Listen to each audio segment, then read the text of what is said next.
तर तारीख होती 30 मार्च 2070. राम आणि श्याम त्यांच्या खोलीमध्ये कम्प्युटरच्या स्क्रीनच्या समोर त्यांच्या शिक्षकाची येण्याची वाट बघत होते. त्यामध्ये राम हा थोडासा खोडकर होता. खोलीमध्ये आईने एक छोटीशी पेटी ठेवली होती आणि ती पेटी खूप जुनी होती आणि राम खोडकर असल्यामुळे त्या पेटीकडे बघतच राहिला आणि त्याने ती पेटी खोलली. त्या पेटीमध्ये त्याला एक अशी छोटीशी दुर्मिळ वस्तू दिसली.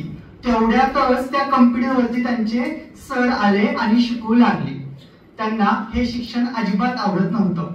तासिका संपली तसेच त्यांनी ती पुन्हा पेटी खोलली आणि ती जी काही दुर्मिळ वस्तू होती ती वस्तू हाताळायला सुरुवात केली. ती वस्तू खूप जुनी होती. त्यामध्ये जी काही अक्षरं होती ती अक्षरं खूप छोटी छोटी आणि अंधुक अंधुक दिसत होती. रामला त्यामध्ये काय असावं हे जाणून घेण्याची खूप उत्कंठा आली आणि त्याने ती वाचली. वाचल्यानंतर त्याला समजलं ही तर माझ्या आजोबांची डायरी आहे आणि त्या डायरीमध्ये काय होतं तर त्या डायरीमध्ये होतं त्यांच्या आजोबांचं जे काही शाळेतलं जीवन होतं त्याबद्दल. तर त्यांच्या आजोबांच्या शाळेमध्ये जी काही शाळा होती ती एका मोठ्या ग्राउंडवरती 4 मजली अशी शाळा होती. त्या शाळेमध्ये खूप सारे वर्ग खोल्या होत्या.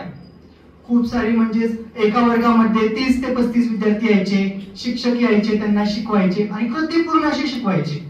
टीचिंग एड असायचे, त्यांना प्रश्न उत्तरे विचारायची. मुलंही त्यांना प्रश्न विचारायची, उत्तरे द्यायची. त्यांच्यासोबत ते जेवणही करायचे, ग्राउंडवरती जायचे आणि खेळायचे. हे सर्व वाचून रामला खूप त्याचं कुतूहल वाटलं. त्याला वाटलं आपली शाळा जर अशी असती तर किती बरं झालं असतं बरं. तर मित्रांनो, आज जे काय आपण इथं जमलेलो आहोत, कृत्रिम बुद्धिमत्ता शाप आहे की वरदान आहे. तर सर्वात प्रथम आपण बघूया वरदान.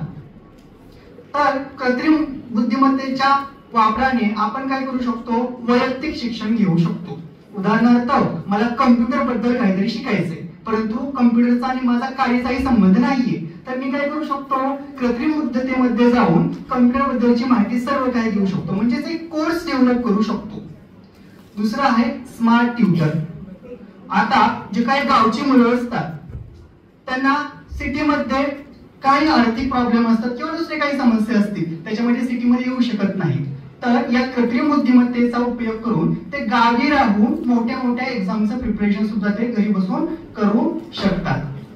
तिसरं आहे प्रशासन सुलभ करणं. यामध्ये कृत्रिम बुद्धिमत्ता कशी उपयोगी पडते तर त्याचं एक मी तुम्हाला उदाहरण देईन. माझ्या कॉलेजवरील आयुष्यामध्ये एक घटना घडली होती. बेसिकली आमचं जे काही कॉलेज होतं त्याची सर्व काही प्रक्रिया ही ऑनलाईन होती, एकच गोष्ट सोडून फीज भरणं. मग मी एक घटना इथं बघितली की फीज भरायच्या वेळी तिथं लांबच लांब रांग लागायची आणि अशातच एका मुलीला आली चक्कर. बाकीच्यांनी तर तिला हॉस्पिटलमध्ये नेलं पण मी एक काम केलं. मी डायरेक्टली प्रिन्सिपल सरांकडे गेलो आणि सरांना बोललो, सर आपलं एवढं मोठं महाविद्यालय आहे, सर्व काही गोष्टी ह्या ऑनलाईन होतात, तर एकच गोष्ट तुम्ही याची का ठेवली बरं. सर याच्यामध्ये आपल्याला बदल करावा. सरांना ही गोष्ट पटली.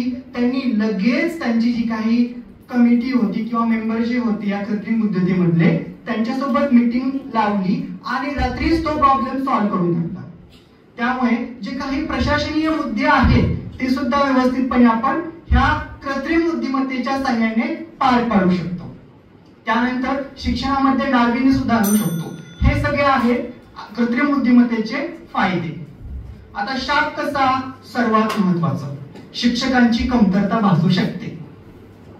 ती कशी, उदाहरणार्थ जर तुम्ही एखादा टॉपिक शाळेमध्ये शिकवत असाल आणि सर्वांना माहित आहे की आता कृत्रिम बुद्धिमत्ता आहे, सर्वजण त्याचा वापर करतात आणि शिक्षकांनी जर एखादा प्रश्न विचारला आणि मुलांना आला नाही आणि शिक्षक जर म्हटले की या प्रश्नाचं उत्तर मला उद्या हवंय किंवा हा गृहपाठ आहे, हा गृहपाठ तुम्ही करा, तर मुलं काय करतात, मोबाईल घेतात, ChatGPT वरती जातात आणि ते सर्च करतात.